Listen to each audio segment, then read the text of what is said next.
SCP-003 Object Class Euclid Special Containment Procedures SCP-003 is to be maintained at a constant temperature of no less than 35 degrees Celsius and ideally kept above 100 degrees Celsius. No living multicellular organisms of Category 4 or higher complexity may be allowed to come into contact with SCP-003.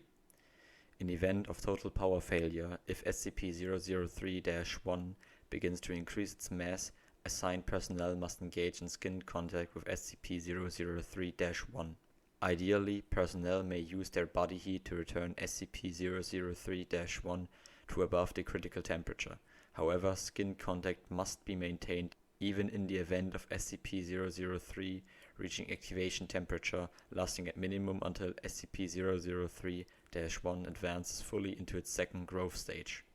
Personnel who enter SCP-003's containment area must first be examined for body parasites of Category 4 or higher complexity and sterilized if such organisms are present.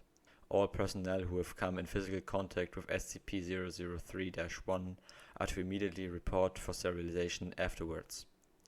SCP-003-1 must not be removed from SCP-003-2 except in case of emergency procedures detailed above.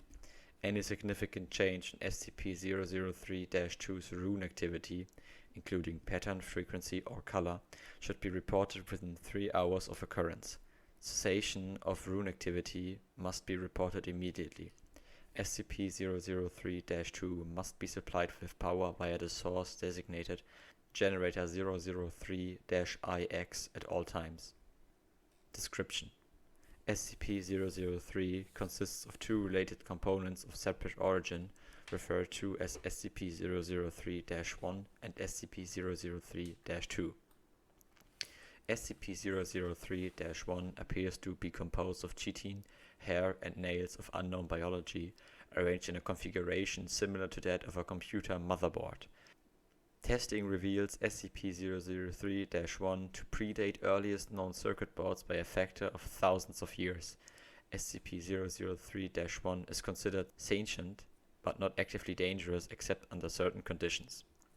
SCP-003-1 was found on a stone tablet, SCP-003-2, on which it currently resides. The runes on SCP-003-2 are not part of any known language and emit pale, flickering light patterns. SCP-003-2 is controlled by a non-biological internal computer, the contents of which are mostly inaccessible without risk of damaging SCP-003-2. SCP-003-2 is capable of controlled emissions of radiation, including heat, light, and anomalous radiation types. SCP-003-2 contains an internal power source of an anomalous nature, which appears to have been losing power since several centuries before discovery. It is considered probable that SCP-003-2 was created for the purpose of containing SCP-003-1. Partially interpreted data recovered from SCP-003-2 may refer to a past and/or potential future LK class restructuring event caused by SCP-003-1. SCP-003 was located by remote viewing team SRV-04 Beta. It appears possible that SRV-04 Beta was deliberately contacted by SCP-003-2. Other organizations have also been alerted to SCP-003's existence, possibly by similar means. Despite this activity, SCP-003-2 does not appear to be sentient based on its lack of reaction to the M03 Gloria analysis and procedures. When SCP-003 drops below the temperature of 35 degrees Celsius, both components react. First, SCP-003-1 enters a growth stage characterized by an exponential increase in mass. This growth state consists of two stages. In both stages, SCP-003-1 partially fuels its growth by converting matter around it, starting with any surrounding inorganic material, including atmospheric elements, then non-living organic material, including cells of dead skin, hair, chitin, enamel, keratin, and other biological materials. The first stage is always the same. SCP-003-1 will first increase its mass. then take a form similar in shape to a brittle star of 15 meters in diameter, including what appears to be a central processor of 3 meters in diameter. It will form sensory organs that appear to scan the surrounding environment and will partially convert the area around it to an unidentified anomalous substance. SCP-003-2 seems immune from conversion. The second stage describes a growth alteration which occurs when SCP-003 comes into contact with living organic material. SCP-003 appears to template itself off of the organic material and will attempt communication with organisms that match its initial template or templates. In its second stage, SCP-003-1 may pause, slow, or change its growth, and will also convert inorganic and non-living organic elements into functionally similar structures while anonymously altering their physical makeup. While growth rate is inconsistent in the first stage, in the second stage, SCP-003-1's growth rate is diminished by 20 to 90%, so long as SCP-003-1 remains in contact with living organic material. The percentage is determined by the complexity of the organism or organisms in contact with SCP-003-1. SCP-003-1 appears to devote a large amount of processing power to analysis of living organic material. During each of SCP-003-1's growth stages, SCP-003-2 releases bursts of radiation that temporarily inhibit SCP-003-1's growth or reverse its growth when the temperature of SCP-003-1 rises above 100 degrees Celsius. Similar radiation emissions have been replicated or recorded via other anomalous means. SCP-003-1's biology has been the subject of extensive study.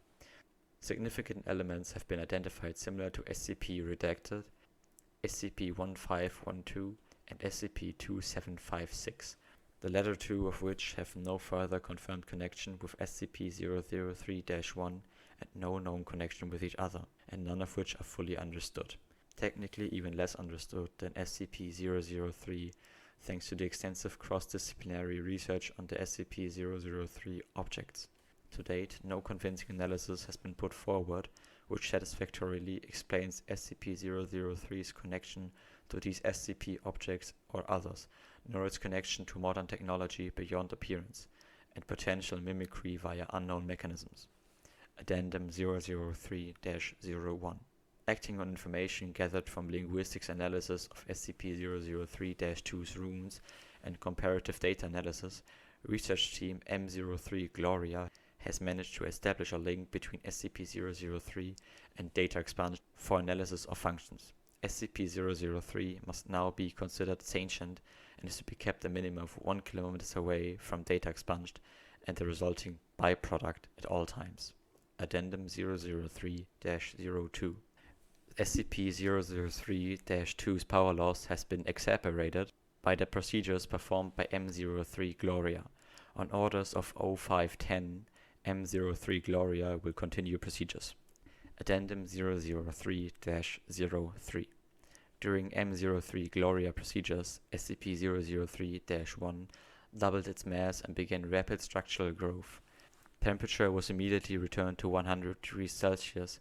Growth and mass increase of SCP-003-1 continued for 9 minutes and 6 seconds, at which time a sustained radiation spike was produced by SCP-003-2. In response, SCP-003-1 returned to its normal state in 3 minutes and 39 seconds. New growth dissolved into a dusty residue which was collected for analysis. Both SCP-003-1 and SCP-003-2 ceased all detectable activity. SCP-003-2 did not resume activity until connected to external power source. SCP-003-2's runes glowed uniformly gray and did not resume normal activity for 3 hours. SCP-003-2 no longer appears to be able to maintain containment area at a temperature above 35 degrees Celsius without external power supplied by generators 003-3 through 9. Addendum 003-04. The procedure detailed in Addendum 003-03 was repeated and SCP-003-1 again entered a growth state. After 10 minutes and 13 seconds, SCP-003-2 once again produced a sustained radiation spike. SCP-003-1's growth stopped for 36 seconds, then resumed at its previous pace. On quadrupling its mass, SCP-003-1 formed a coherent outer shell and body. After appearing to scan its environment and partially converting its environment, SCP-003-1 then breached containment, entering the observation gallery where 9 members of M03 Gloria were present. On physical contact with team members, SCP-003-1 encompassed them in rapidly growing appendages and stopped growth for 15 minutes. SCP-003-1 then resumed growth and rearranged the component parts of the center of its form to the shape of a 3-meter-tall female humanoid with peripheral tentacles shifting to extrude primarily from SCP-003-1's newly formed hair and spine.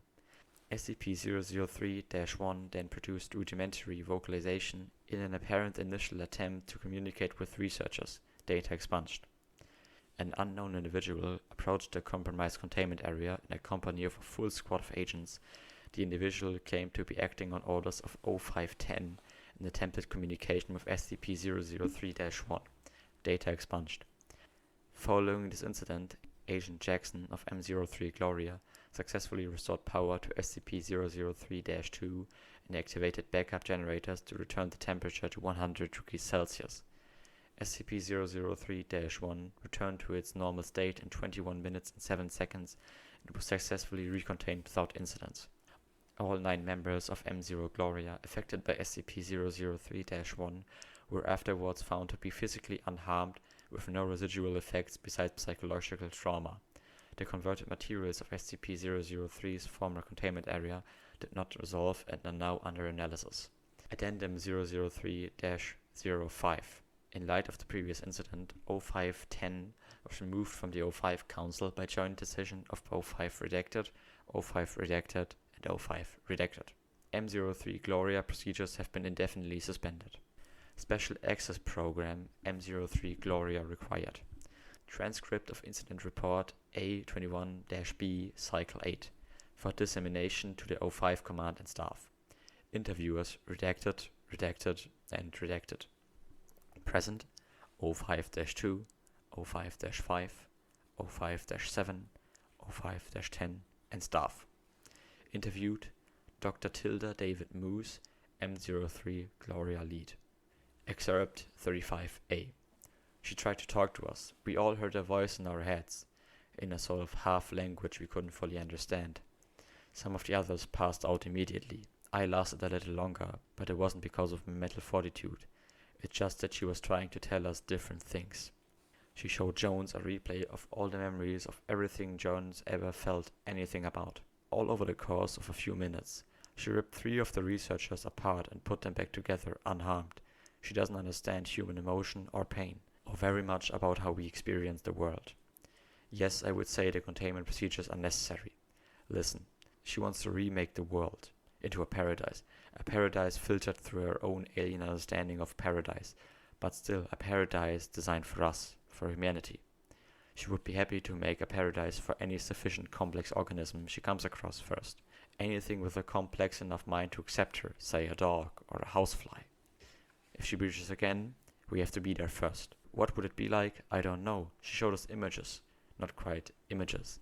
I could see them in my head, but they're not pictures. The closest thing I can think of is what you see when you close your eyes suddenly and tightly, but brighter and more complex. The images had metallic sounds associated with them, and sensory details that we don't have the words or concepts to describe. The whole effect felt like words of some kind. I believe she wanted us to see what we could understand, so she could understand us. She didn't have time to finish analyzing us. I don't know what would have happened if she had.